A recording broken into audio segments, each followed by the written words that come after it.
Barbershop Conversations, guys, man. We got a special guest on the line, man. We got Chris Van Heerden. I know I'm butchering your name, dog. I know I'm butchering your name, but you got a fight coming up, man, and I thought it would be cool to interview you. I can't pronounce his name. I tried to ask you to pronounce his name, but let's talk about. Okay, let me introduce myself. Yeah, that's what That's what I was leading to. Go ahead. This is Chris van Heerden. Proudly South African on the line. And why did you leave South Africa? What is I'm just curious. Yeah, I'm just curious. Why? Why? Can you just repeat that? Why did you end up leaving South Africa? Because I ended up leaving South Africa because I'm a former world champion. The time I left South Africa, I was a world champion. I didn't need to. I did it because of my dream and my visions and my passion. And I looked at it. I remember sitting with my dad, and I tried to find out which South African is currently, because the sport of boxing is slowly dying in South Africa, and kids don't have interest in the sport anymore. I sat down with my dad and I said, Dad, the reason why the sport is dying, is because the kids of South Africa, they don't have role models. They don't have a South African in America to inspire them. They don't have it. I did. I had the White Buffalo Botha that fought Mike Tyson. We had Corey Sanders. I had role models to look up to. I said, and there's no one. I said, and I want to be that guy that goes to America and show these kids that we can do it. And that was it, man. And a vision. I'm all about vision. And I saw it for myself. I saw myself in LA. I saw myself in California. I saw me doing the things I'm doing. I saw myself sign with Top Rank. And, things doesn't happen the time we want it to happen. Sure. It's not enough time. We want it to happen right away, and it didn't. But my vision, I still had my vision, and that's why I gave up South Africa, was because of my vision, my dreams for my career, and then to be the guy that inspires the kid of South Africa, and that's why I packed my bags. Okay. Now, you said you signed with Top Rank. How many fights you been with Top Rank? Is this your first fight? Second fight? This is my second fight. Second fight coming up. Yeah, I came here in 2014 as a world champion. Just defended my world title against Matthew Hatton, who just lost to Canelo Alvarez. Yeah. And I thought, I'm going to go to America and I'm going to walk into Top Rank's office and they're going to sign me. I thought it's a done deal. I thought that's how it works.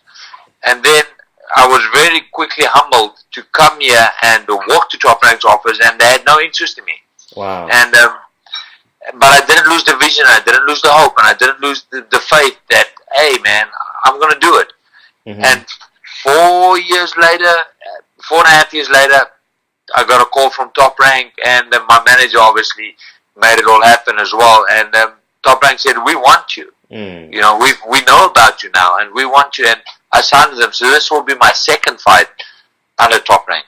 Okay. Now is the goal to get a Terrence Crawford fight for the WBO? That's it, man. There we go. That's the idea, is to get past this Russian kid I'm fighting on the 17th of August. And then I'm one fight away, man. It's either I'm going to be an eliminator, or if I put up a hell of a performance, I could fight Terrence Crawford next. Yeah, he does have an opponent. They say he's fighting sometime in October. Yeah, he's fighting in October, but I'll get a shot at him in like March next year. I see what you're saying. I see what you're saying. And what do you know about this Russian kid? Well, I know he's Russian. Kozayev. I know he's a tough kid. He's never been knocked out. I know he's a tough kid. He's an aggressive fighter, a come forward fighter, but he's not explosive aggressive. So he's a come forward fighter. He's nothing I've never seen before. I'm very confident in saying that I do beat him in all the aspects. I beat him with speed. I beat him with work ethic. I beat him with reach. I beat him with ring knowledge.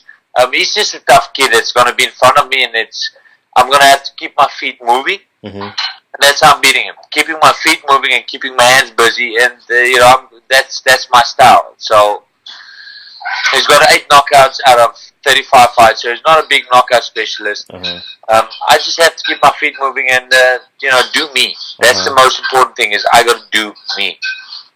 Now let's work backwards a little bit. I remember you was making headlines because you actually sparred Conor McGregor. I remember that a couple of years back, and you were all over TMZ, all over. You were trending. You were all over.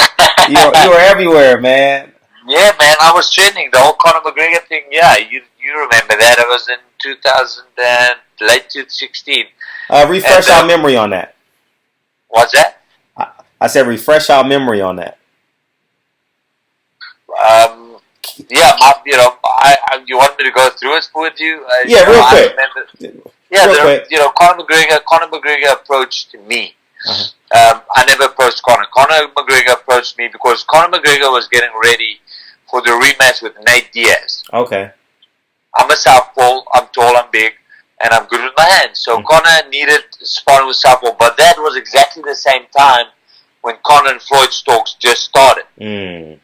So their plan was to approach me because that will get people talking like, he's approached a former world champion, like make it look real, like start selling this fight with Floyd. So they approached me. I saw the opportunity. The opportunity for me was I got to get my name out in America. I agreed to this fight. I agreed to this Conor McGregor sparring sessions, and the whole world is gonna, at least the whole fighting world is gonna want to know, or they'll know my name. So I knew the opportunity at hand, but I also knew the risk at hand. And the risk at hand was, okay, here I am trying to make a name in America. If things doesn't go the way I want it to go, I will be the laughing stock of this sport. Sure. And I'll be a joke and my career will be done. But I also knew the reward would be, everything goes as planned, the whole fighting world will know about me, and that's what I needed. So me and Conor had two sparring sessions. The first one was behind closed doors, no cameras rolling, and I'll tell you this, all I'm going to say is this, his blood was on my shirts. Oh, wow. And I established, it was a thing where I had to establish that I'm the alpha male when it comes to boxing. This is my sport. Sure. And I did it. And me and Conor McGregor shook hands, and he was a gentleman. I want to say that. He was a gentleman. He was really, there was no cameras rolling, and he was really humble, and he said, can we do it again? I said, absolutely. Now, I've let my guard down because I've established that I'm the alpha male, so I didn't feel like I have to do that anymore. We had a second sparring session. He rose up to the gym with a bunch of camera people. I'm very, taken off by it. I'm like, yo, no cameras. And he was like, he looked me in my eyes like a gentleman, and he shook my hand and he said, Chris, this is for my own use because I want to monitor my performance so I can get ready for Nate. I give him my word. This is as far as it goes. And I believed him. There was just something about that whole moment that I believed. Sure. And but being in this game for so long, I'm a veteran. I just sensed something awkward is going to happen. And so I had a buddy in the gym, and I told him, I said, take out your iPhone, and just record this footage. Just record it from the sideline. Just something. I just had that feeling. So Conor McGregor and his team didn't know about that. So then we did our sparring session. It was really, like you all know, it's been trending. It was a real casual sparring session, back and forth, helping him. He hits me, I hit him. It was really, and then I go home, and about an hour later, my phone blows up by TMZ. And I'm like, whoa, what the hell is going on? And I look at this footage of me and Conor, and I'm like, what the hell is going on? And I look at the footage, and it's like, it's edited. And I'm like, this doesn't look right. It makes me look real shitty. I'm like, this is not how it played out. I said it was a much more competitive sparring session. I said, and I clearly handled him. I said, but the footage I see is not worth it. And so 3 weeks went by because you know what? I'm one of those guys, Frederick. I don't dig holes for other people. I don't do that. So I'm sitting with the real footage. 3 weeks went by of me getting bad publicity. Conor McGregor beats up ex-world champion. Like, I get people telling me you're a has-been, you're done. And I'm soaking this stuff up for 3 weeks, man. It was so much that, I was depressed. I was in a state where I was like, oh shit, this is not good. So I found out dear friends of mine, that's big in Hollywood, and I said, guys, I need advice. What do I do? And they were like, you want to save your career? You got unedited footage that your friend took, right? I said, yeah. They said, well, we're going to phone TMZ right now, and you're going to release that unedited footage so people can see that, hey, it wasn't one-sided, and you clearly had your own. You just toyed with him, you played with him. And I said, okay. So I released the unedited footage. Long story short, it was a 360 turn. All of a sudden, people were like, "Oh wait, Chris handled Conor." Yeah. It was not like Conor made it look, and that's the end of it. It backfired against Conor, and my name got out there, and it worked in my favor. Yeah, it definitely did. And what did you learn about promotion as it relates to promoting yourself moving forward? I knew. Well, one thing I've learned is you can't trust no one. Not in this game. You can't trust no one. And the second thing I realized is, hey, people want to, whether it's good or bad, as long as your name is out there, whether it's good or bad, that is what you need to do. And the more your name is out there, in the fighting world at least, any media is good media. Sure.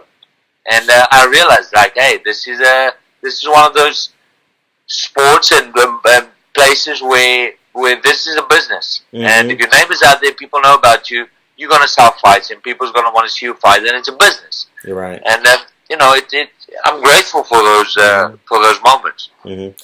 How would you stack up the welterweight division right now? Who's number?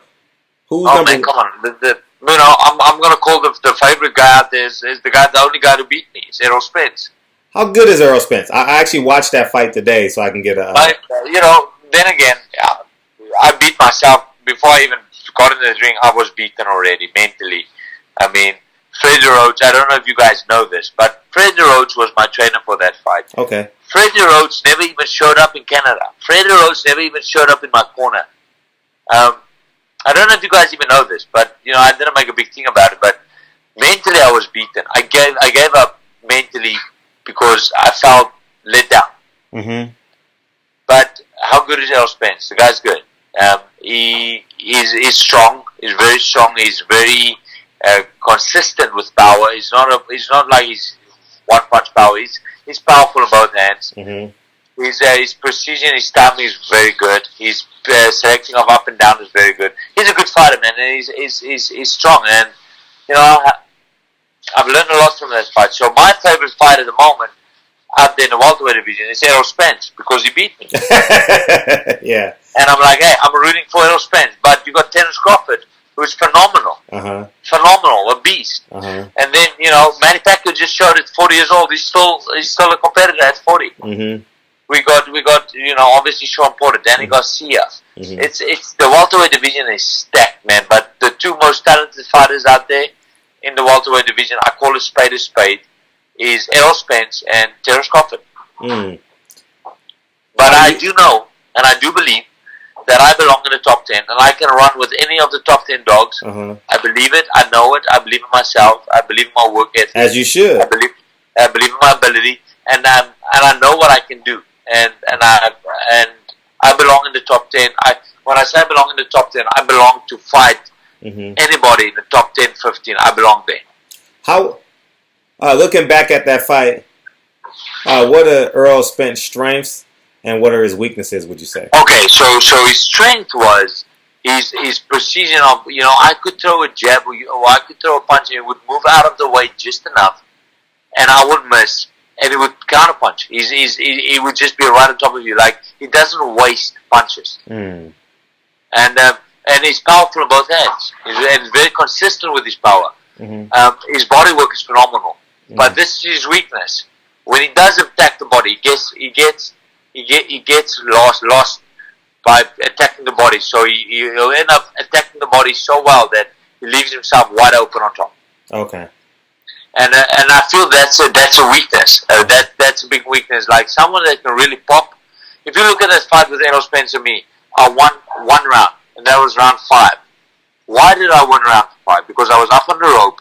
And Errol Spence started unleashing a bunch of punches, leaving himself wide open. I threw a right hook that landed, and he started backing off. And I attacked, but that was the only round I won. Now, if you have someone that can really pop, really like a key terminal, just someone that's really a knockout specialist, that's it's going to raise a question. I want to see what Errol Spence does when he really gets hit with a big one, and I don't think we've seen that yet.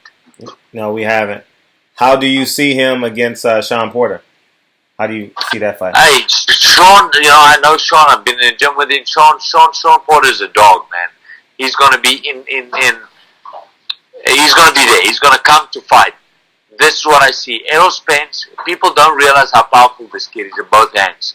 And the same with what he did to Lamont Peterson and what he did to Chris Jury. He's going to break Porter, eventually Porter, and to Cal Brook. His power, they're going to realize how strong he is and the effect of his punches. And as the fight goes on, later rounds, I would say, around 6, 7, 8, these guys are going to realize, Porter's going to realize, like, oh, I'm drained, I'm hurt, and this is why Errol Spence is so dangerous. And I see, I don't want to say I see Spence stopping Porter, because I just don't see that. But it could. Then again, it could. I see Spence ending up bullying Sean Porter. Yeah, Porter. Have you sparred Sean Porter, or you just been in the gym with him? No, I haven't sparred him. We almost did, but I haven't. I wish I did, but I. At wild card, right? At wild card. Yeah. Okay. I believe. Hey, to your credit, you always around fight weight. Man, I'm 3 weeks out from fight. 2.5 weeks out from fight. This morning I was 6 pounds over. Wow, because I've always seen you in the gym, and man, you always look lean. You always look very lean. You see, I don't have guys like you. This is it. You guys know me. I'm a gym rat. I live in the gym. I take this sport serious. I never go more than 10 pounds out of weight. 10 pounds is about it. This morning I was 6 pounds over. Now I gotta ask you this, so the interview can get some legs. Terrence Crawford versus Errol Spence. Oh, man, that's the fight to be made. That's a real toss in the fight. That I believe. It's just Errol Spence has been a welterweight, the natural welterweight. Okay, Terrence Crawford. Terrence comes up from 135. Am I not mistaken? Yeah, 135. He's a 3 so division world champion. He's coming up from 135, 140, 147.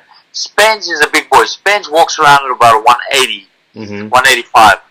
He's the welterweight. So my question mark goes on to how will Terrence Crawford react when he gets touched to that body around 4, 5. It should go that.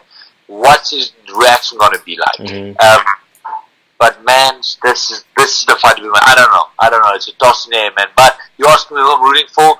Spence, because the more people Spence beat, the better I look. Yeah. Hey, that's a great answer. Because Tom Rako watched his interview.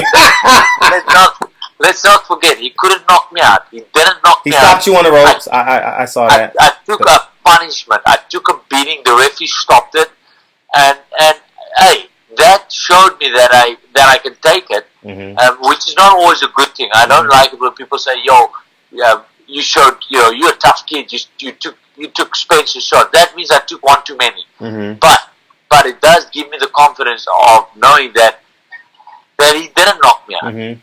I didn't quit. The referee stopped it, which was a good call. And I'd eventually like to have a rematch with Errol Spence, only because I want to have a fair shot at him, knowing that I'm in the right frame of mind. I've had a good training camp, and I've only had a 5-week training camp when I fought Spence. A 5-week training camp, and my trainer never showed up.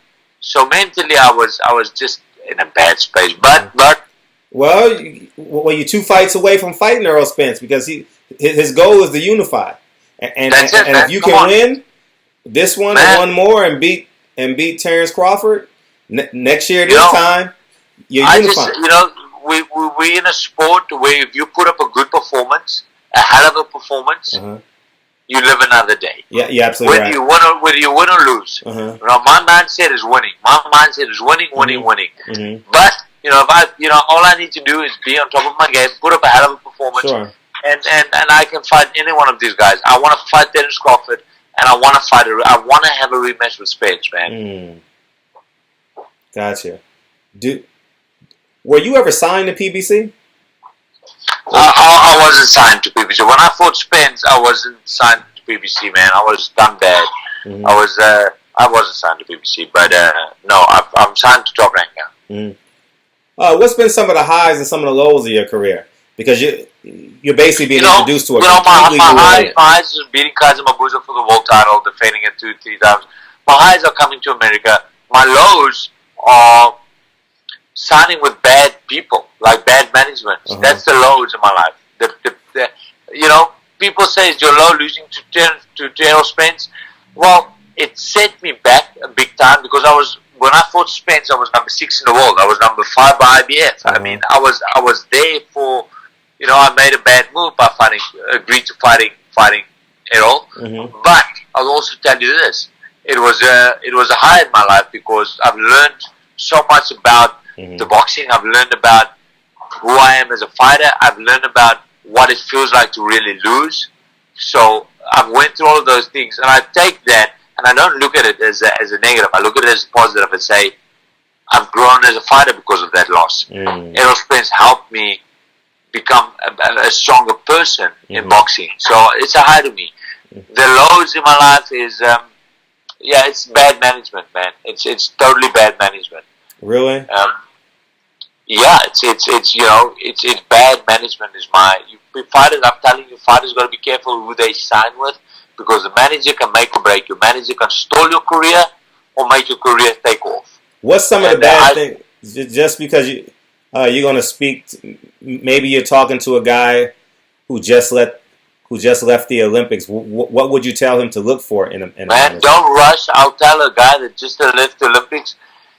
If you just left the Olympics on a high, man, you don't need a manager. Be careful. You need a promoter that believes in you, and you can manage your, be careful who you sign with. Don't rush to sign with someone, because if you sign that dotted line,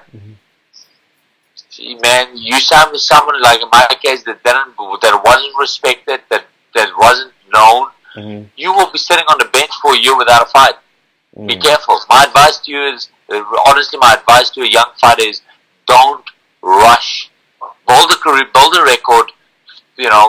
Get some fights in the belt. Don't chase the money. Build a record and build a name, and don't rush to sign with anybody. That's especially not a manager, because some of these guys are really bad out there. But then again, out of every 10 bad guys, there's a good guy that comes around, and I'm fortunate enough I'm signed with Peter Khan. Peter Khan he worked for Don King for a long time, for over 20 years. He was an ex-fighter, and then he started working with Don King, so he knows the ins and outs. He knows the bull, the crap. I almost swear, sorry. He knows all the bad stuff. So I was fortunate enough to meet up with Peter Khan, and he's a good guy, man. The guy really fights for me. He really tries for me. And he got me to Top Rank, and then he got me to where I am now, and we have a plan. And so you sparred Amir Aman, probably, right? Because I know he has Amir Aman too, right? He has Amir Aman still, right? I've never sparred. You never sparred Amir Aman? Okay. No, he was like in the 140 range, 147. Actually, Jose Ramirez beat him just recently. Oh, okay. No, I haven't sparred him. No.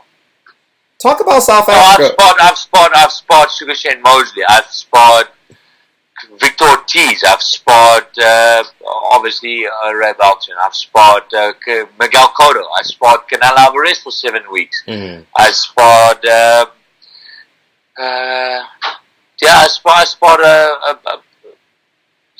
a whole bunch of people, man. And let me ask you this question: Are you left-handed in your day-to-day life? Am I what? Are you left-handed in your day-to-day life, or you just box softball? No, I'm a right-handed. I'm right-handed. Everything I do is right-handed. I fight left-handed. because my dad was a lefty, and Wow. since I was a kid of 6 years old, my dad taught me how to fight his way, and I just grew up fighting southpaw, but I'm a right-handed guy. So my leading hand is my power hand. Really? Yeah. Oh, that's interesting. What's it Yes, like sir. growing up in South Africa? Talk about South Africa a bit. I plan on going there with my son. You know what, South Africa, let me start with the highs of South Africa. Okay, let's talk about it. The highs of South Africa, it's a beautiful, beautiful country. It's the food is amazing. The weather is beautiful. You know, I love my culture. I'm a South African. I'm a Boer, and it's beautiful, hardworking people. Let me talk about the lows of South Africa. At the moment, people live in fear. My people live in fear. The history of the country, which I don't agree with, the racism that used to go on in the 60s, 70s, 80s, I don't agree with all of that. But it was part of what had happened. Now at this moment, it's let's get back at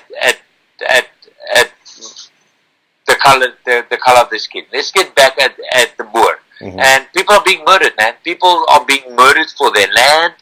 People are living in fear, and it's crazy stuff. I'll tell you, if the listeners are listening, do yourself a favor, Google what's happening in South Africa. Farmers are being murdered because for their land, because they believe the other party believes that we should leave. We should go back to where we're from. Netherlands, Holland, the Dutch got to go back where they're from.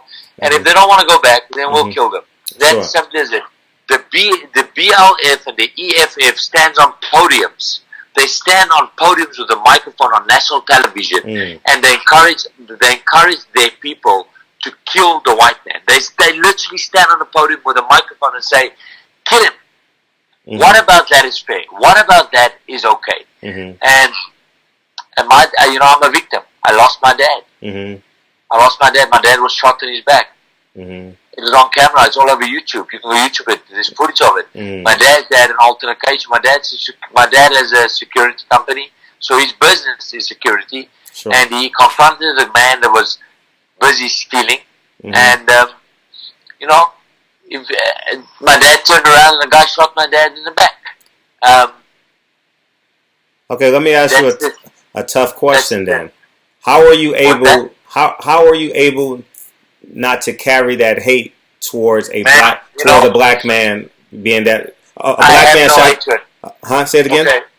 Thanks for asking me this question. I feel a lot of people might not like what I'm going to say now, but I don't know. I don't hold this guy. I don't hate him. The man that took my dad's life, I have no hatred towards him. I just want to see him pay for what he did. But I don't hold him.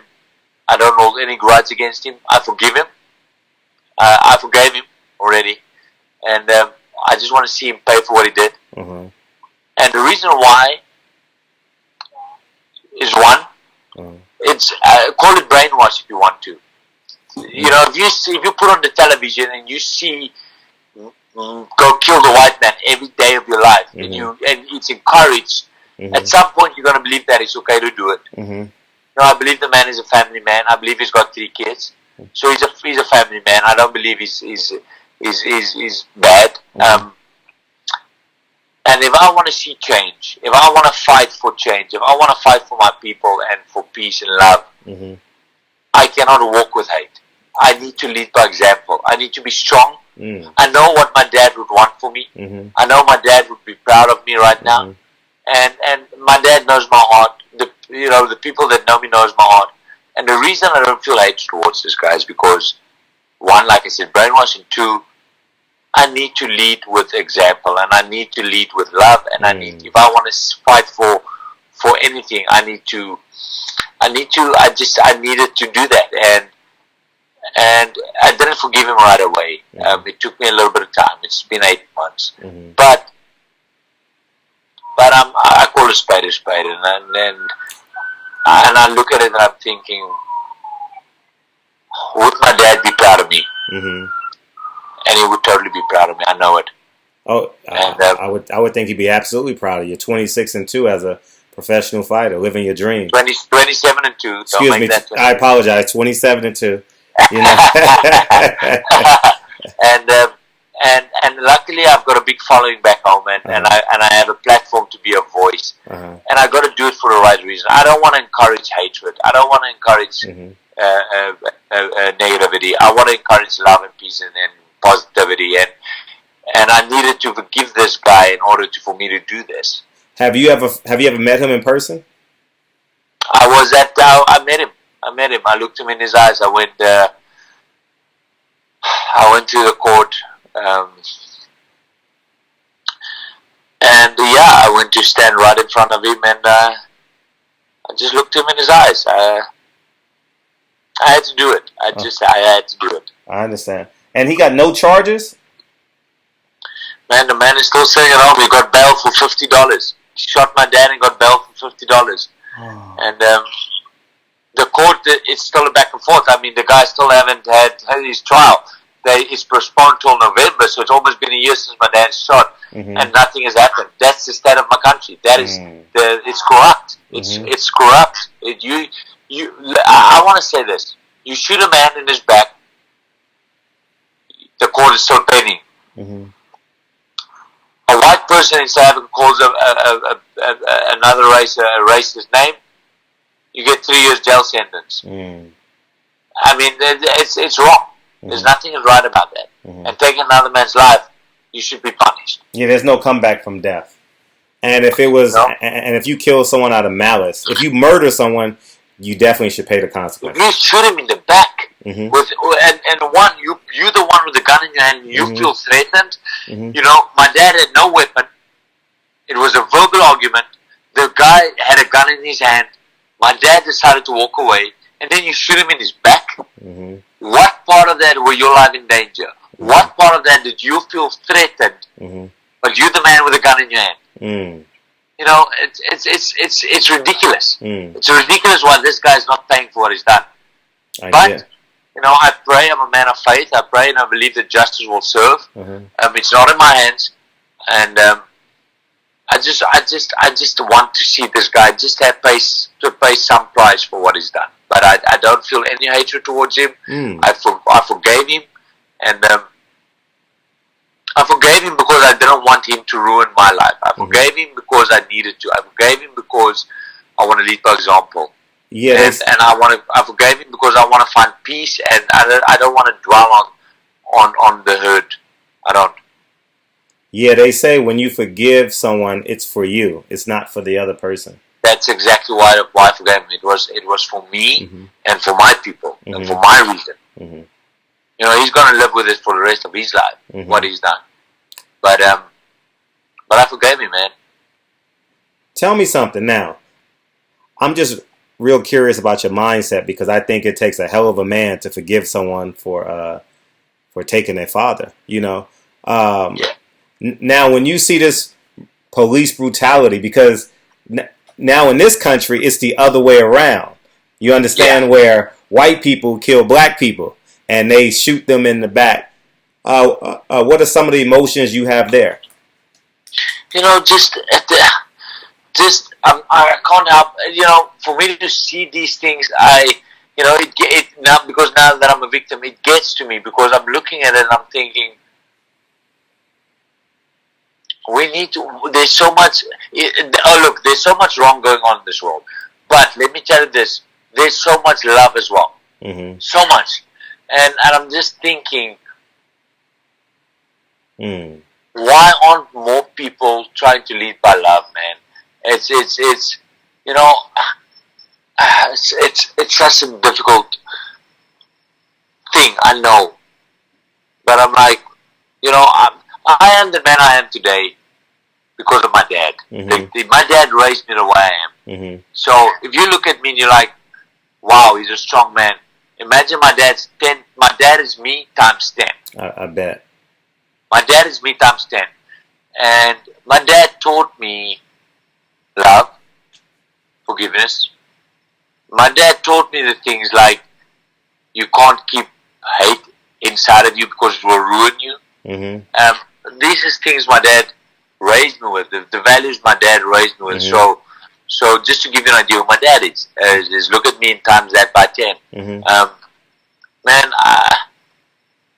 the thing that's happening is bad, and you know, it's I don't know how to explain it. It's just it gets to me. I get it. You're actually the first South African I've ever interviewed, so it's pretty interesting, and I'm just real curious about the mindset. Like when people say Africa, they think of black people, right? Like, oh man, like so. Since I've been here in the States, people say, "Where you from?" Going from South Africa, I'm African. They go like, "Dude, you white." I'm like, yes. I mean, the mindset of South Africans, especially from where I'm from, South Africa, we have a very small mindset. We have a very like live in your comfort zone mindset. Gotcha. It's just a culture thing. We don't believe we're good enough. We don't take risks because we grew up with that certain way in the culture that the comfort zone is the place to be. It's like, hey, you finish school, you find a goal, you get married, you have kids, you know, blah blah blah. I'm one of 13 kids. 13? Your dad had 13 kids? I've got 6 sisters and we're 7 boys. Wow. I am the only one that's ever been to America. I'm the only one that's ever left that country because I've always been the odd one out. I was just that kid. Most of my brothers and sisters are married. They have kids. They live a 9 to 5. And is mom still alive? They've never chased the dream. They're all still. Everyone is still back home, or everyone is still alive. You know, and but I was the odd one out that said a lot of people in this world miss the opportunity of success because they're afraid to take risks. That's it. They missed the opportunity of success only because they're afraid to take risks. And I was like, Dad, I said, I'm all about taking risks, man. I was the odd one out. I didn't get married. I didn't have kids. I followed my dream. I left the country. I chased my dreams. You know, I'm all about vision. Let me tell you this, Frederick. Sure. As a 19-year-old kid, I said, one day, I asked my dad, I said, Dad, do you think I'll be able to, I watched Manny Pacquiao and Freddie Roach on television. I said, Dad, one day, do you think I can be there? My dad said, if you believe it, because I believe in you, you can do it. And I believed it. I said, Dad, one day, I will fight at Madison Square Garden. Dad, one day I'm going to headline Las Vegas. Dad, one day I'm going to live in Los Angeles, California. I manifested, I said, Dad, one day I'm going to be with Top Rank. My dad said, you will. And I never stopped believing it because I visioned it and I believed it. And I just, you know, I believe in vision and I believe in prayer and I have faith and I set all these things out for me when I was 18, 19 years old. Now let me tell you this, Frederick. I fought in Madison Square Garden. Not only did I fight in Madison Square Garden, I fought in Madison Square Garden with Freddie Roach in my corner. you won. And I won I did international title against Jay-Z's boy, McCullough. I beat McCullough. I headlined Las Vegas. CBS Sports. I headlined Las Vegas on a Roy Jones card. And I won that fight. I mean, I said that one day I'll meet Sylvester Stallone. It's every fighter's dream as a kid to meet the Rocky. I said, Dad, one day I'll do that. I did that. I made it maybe 5-6 times. I'm living in LA right now. I'm signed to Top Rank. And how do you're asking my mindset. That is why my mindset is where it is, because I know that if I believe it and I work my butt off and I avoid the naysayers and the negative people, I can do whatever I put my mind out there to do. Now I'm telling you this, you're on a phone call with me and you're going to phone me again. I will fight Terence Crawford for the world title. Okay. And you're going to phone me again to make this interview and say, you told me so, Chris. You told me this because I see it for myself. Okay, I'm with you. You better hurry up before you move up and wait. You better make sure Bob signed that in blue. I actually just interviewed Bob in Dallas for 30 minutes. Me and Bob got a great relationship in terms of oh wow, that's amazing, man. Yeah. So you like Bob? You and Bob get along well? Yeah, I saw Bob. Right after my fight, Bob shook my hand, and Bob was very impressed. Bob said, "You're going places." And then I met Bob at Ray Belton's fight when Belton just lost to Comey. Bob was very happy to see me, and Bob said, "Looking forward to your next fight." He said, You keep winning, we got plans for you. So, and the Top Rank family just loves me because they know my story. Mm-hmm. They know they know why I'm fighting. They know now, everyone knows now why Chris is doing what he's doing because, Mm-hmm. he lost his dad and they honestly just want to see me get a shot at the world title. They said to me, you've been in this game a while, you are deserving of another shot. And, Mm-hmm. and that gives me satisfaction and gives me peace of mind to know that I've got a family that's behind me that really wants to see me get a shot. Mm. No, you're absolutely right. And if you get past these two opponents, you definitely deserve it. Thank you so much. You have to deserve it. You understand? And Absolutely. to your credit, Top Rank is skinny at the welterweight division too. So you got a lot of stuff working in your favor. That's it, man. That's exactly what me and my manager Peter Kahn were just talking about it. We were like, hey, they're running short on welterweights.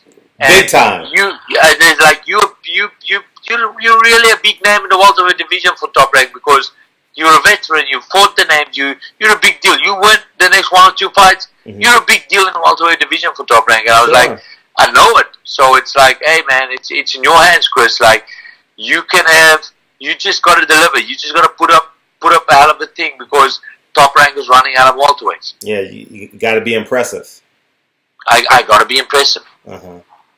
And I'm training with Brian Barori at the moment. Oh, Brian's your trainer, huh? Has he officially retired? Yeah, he's retired. He's 40 years old.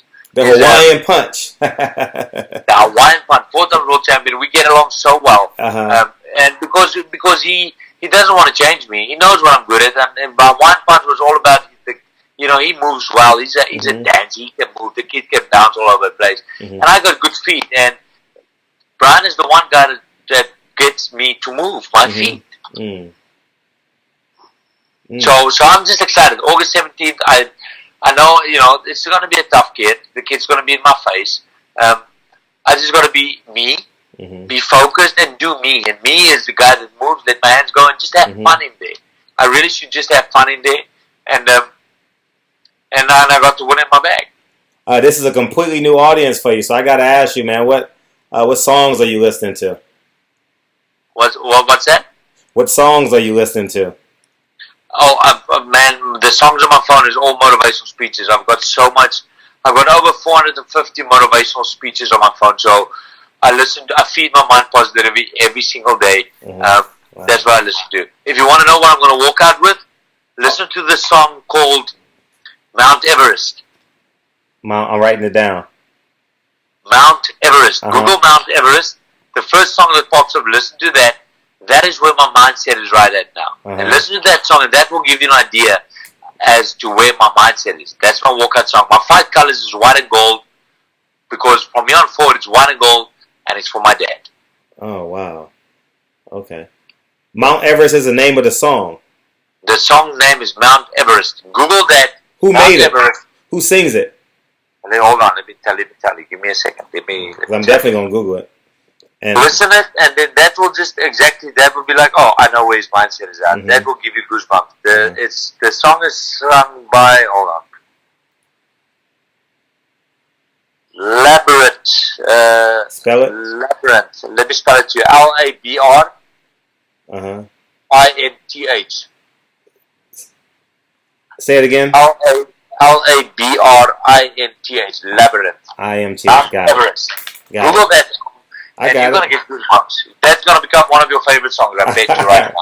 All right. Who's better, Biggie or Tupac? Man, I don't know. I'm going to go with Tupac. Man, you're asking the wrong guy. I'm a country guy. I'm all about... Hey, I'm a hopeless romantic, brother. Megan Good or Halle Berry? What? Megan Good or Halle Berry? Megan who? Megan Good. They're two beautiful black women. Megan Good or Halle Berry? I don't know Megan Good. I'm just trying to make people laugh, man, because this is a completely new audience for you. Completely new. Romantic, and if there's a fun fact about me, I'm a hopeless romantic, man. Mm-hmm. Yeah, I love romantic comedies. Mm. Oh, you do? Okay. What's your favorite movie? The Notebook. Oh shit! Oh my god! Oh man! And obviously the Notebook and, Oh and god! the whole Rocky series. Oh my god! How about Creed? You like Creed? Hey man, I really enjoyed Creed. Yeah, I enjoyed it. I definitely like the first one better than the second one. Me too. Mm-hmm.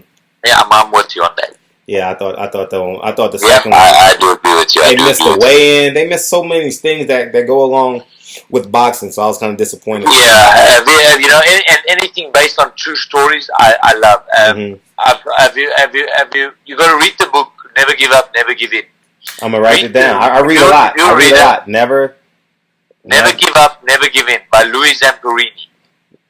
Oh, the bodybuilder.